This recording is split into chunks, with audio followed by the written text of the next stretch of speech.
Di episode selanjutnya, perjuangan Yongho buat menjatuhkan Byungmo dan Jaekyung bakal makin berat.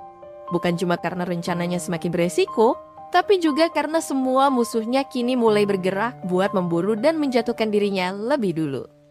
Di tengah situasi yang makin genting, Banggal kembali memilih bekerja sama dengan Yongho. Aliansi mereka akhirnya terbentuk lagi sebagai bagian dari rencana balas dendam yang sudah lama dia siapkan. Banggal meminta Yongho buat menghadapi semua ini bersama karena dia yakin hanya dengan bekerja sama mereka bisa mengalahkan musuh-musuh mereka. Sementara itu, Jaekyung justru makin menunjukkan ambisinya. Dia mulai bergerak untuk mengambil alih seluruh TH dan memperkuat posisinya.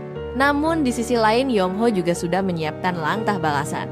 Dia bertekad membongkar siapa sebenarnya Byungmo di depan publik dan mengungkap semua kejahatan yang selama ini disembunyikan. Di hadapan para wartawan, Jaekyung kembali membuat pernyataan yang mengejutkan. Dia mengklaim sudah mengantongi bukti tidak langsung yang bisa mengungkap pelaku di balik kasus yang sedang ramai diperbincangkan.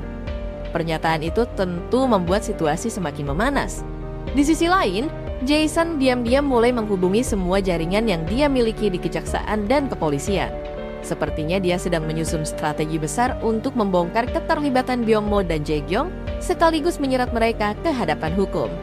Ketegangan pun mencapai puncaknya ketika Yongho tak mampu melawan saat dua pria menahannya. Di saat yang sama, NC meluapkan emosinya dengan menampar Yongho karena kasus yang sedang menimpa ayahnya.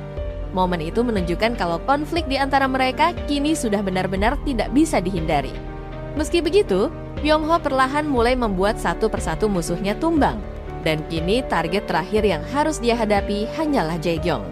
Dalam sebuah pertemuan, Yongho menyerahkan sesuatu yang membuat Jaekyung langsung terkejut. Benda itu diduga merupakan rekaman CCTV asli dari rumah sakit, bukti penting yang selama ini dicari, dan cukup untuk mengancam posisi Jaekyung. Dengan episode yang tersisa, pertarungan balas dendam mereka akhirnya memasuki babak penentuan.